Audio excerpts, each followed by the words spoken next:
रुक्मणी को रथ में बिठाया। भाई बैठ जाओ, जो खड़े खाए को हैं?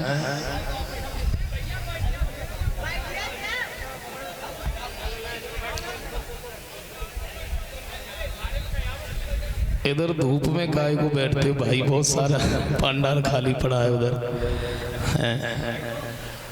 क्यों तकलीफ उठा रहे हो?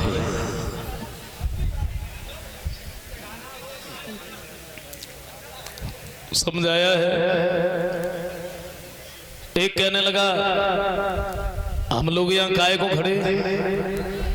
बोले रुक्मणी की सुरक्षा में। तो रुक्मणी है कहाँ? अंदर मंदिर में, जाके देखो तो सही। देखा तो रुक्मणी है ही नहीं। एक कहने लगा श्रीमान जी रुक्मणी कहाँ है? बोले मुझे नहीं मालूम। जवाब दिया भाई साहब रुक्मणी कहाँ है? बोले मुझे नहीं मालूम कहाँ है। एक कहने लगा मैं बताऊं? बताइए। बोले वो ले तो गया। जवाब दिया वो ले गया, फिर तूने रोका क्यों नहीं?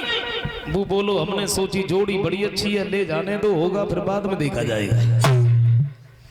अब तो एकदम से भागी, रुक्मणी को ले गया, रुक्मणी को ले गया। कन्हैया ने थोड़ी दूर रथ चलाओ, खड़ो कर लो। रुक्मणी बोली थोड़ा जल्दी चलो, मेरा भाई आ जाएगा। श्याम सुंदर बोले बाहर से तो घोड़ा भाग के यहाँ यार से फिर भगा के लेगा, आ जाते भैया। और तब तक तो रास्ता घेर ली, आवाज लगाई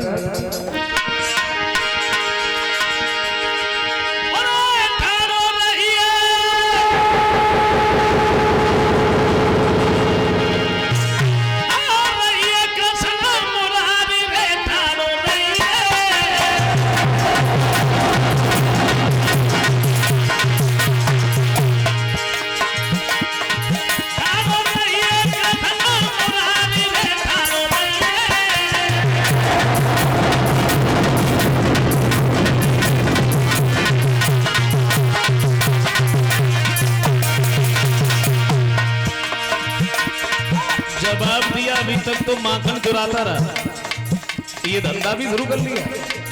लेकिन रुक्मणी मेरी बहन है, मेरी बहन को ले जाना, तितली के पंख तोड़ना नहीं। बोला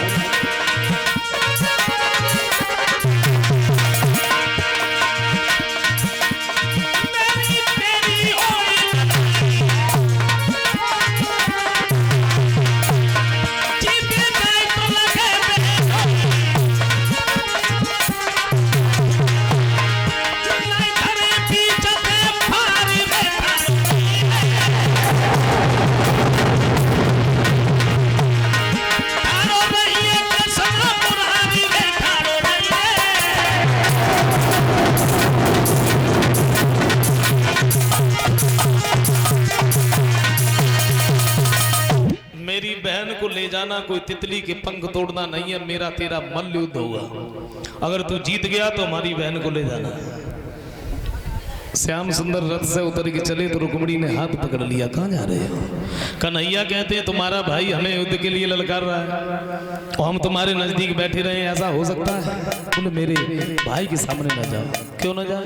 बोले तुम्हें हो क्या गया है? क्या हो गया कि मेरा भाई जबर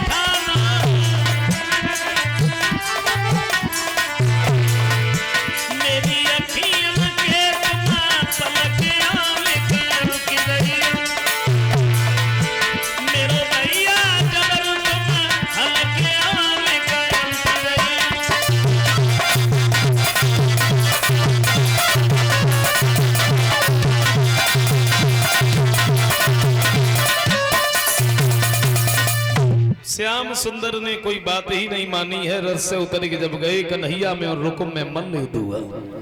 कोई पेश नहीं गई, उछाल करके जमीन पर पटक दिया। तलवार लेकर के मारना चाहे तो रुक्मणी ने हाथ पकड़ लिया, मेरे भाई को न मारो। कन्हैया ने रुकुम को पकड़ करके रथ के पीछे बांध लिया। बलराम ने देखा श्याम को बहुत देर हुई, अभी लौट के ही नहीं आए, कहाँ चले गए। रथ सजवाया और कन्हैया को देखने के लिए चले तो रास्ते में ही श्याम मिल गए। रुक्मिणी को जब बैठा हुआ देखा तो पूछ लिया, श्याम किसकी लड़की को लेके आए तुम? बोले भैया जा में मेरो दोस्त ना है। अच्छा लड़की को तुम लेके आए, दोस्त क्या मेरा है? बोले इन्होंने हमारे पास में पत्र भेजा, मैं तब आया। बलराम कहते क्या नाम है तुम्हारा? तुम हमारे भोले भाले श्याम को बदनाम करना चाहती हो, पत्र काहे को भेजा? का मेरा नाम रुक्मिणी है, मेरा भाई अपने साले के साथ में शादी कर रहा था, इसलिए मैंने श्याम को पत्र भेजा, मैंने बचपन से ही चाहिए।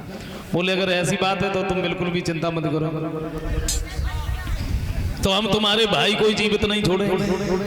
रथ के पीछे जब नजर पड़ी, रुकुम को बंधा हुआ देखा तो पूछ लिया, श्याम ये रथ के पीछे किसे बांधे?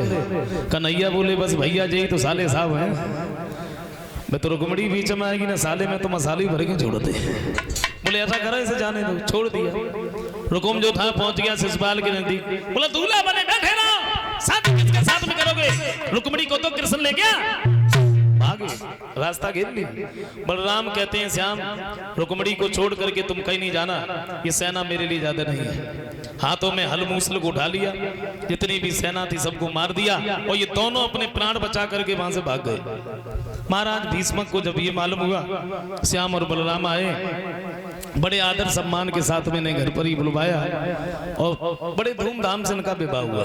विवाह हुआ, कुंदनपुर की जो नारियां रहे गाली देती वही बोली कन्हैया से, श्याम अरे मोर मुकुट फिरा बांधी लला और तू बाप न के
हर्षोल्लास के साथ में इनका विवाह हुआ है और रुक्मिणी को साथ में लेकर के ये द्वारिका में चले आते हैं।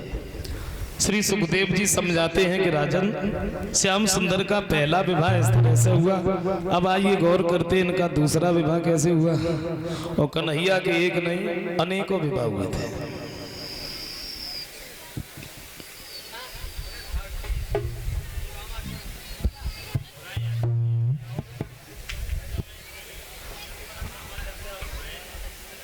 अब सुदामा चरित्र आएगा, अभी नहीं थोड़ी देर में आएगा भाई। ये 100 रुपए हमारे पास में है।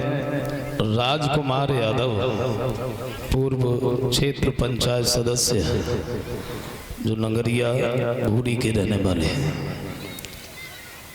गीत लिखा है मैं राजी तेरो दिल। अरे भाई ये तो हम नहीं गा पाएंगे। ये 51 रुपए हरबंस उजानी, इन्होंने लिखा बैठ के गम की तन्हाइयों में काय की गम है। 100 रुपए आए हैं विष्णु दयाल, 50 रुपए आरिस यादव, 50 रुपए विनोद कुमार जो गांव करीमपुर, वो लिखा है न करते प्यार।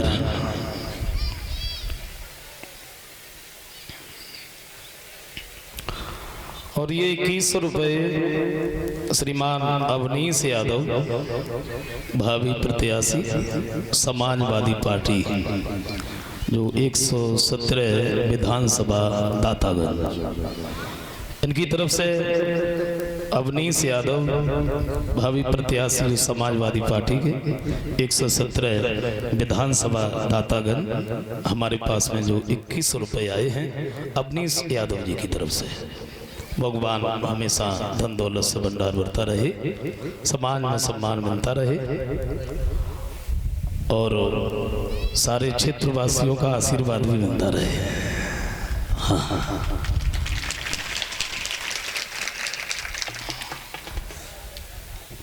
माफ करें, मैं राजनीति की कोई बात नहीं करता हूँ, लेकिन आप तो खुद ही समझदार हैं, देखते सब कुछ है क्या हो रहा है। तो मैं तो यही कहूँगा कि अपनी इस भाई पर सब लोगों का बड़ा प्यार रहे, आशीर्वाद रहे, भाई अच्छा है।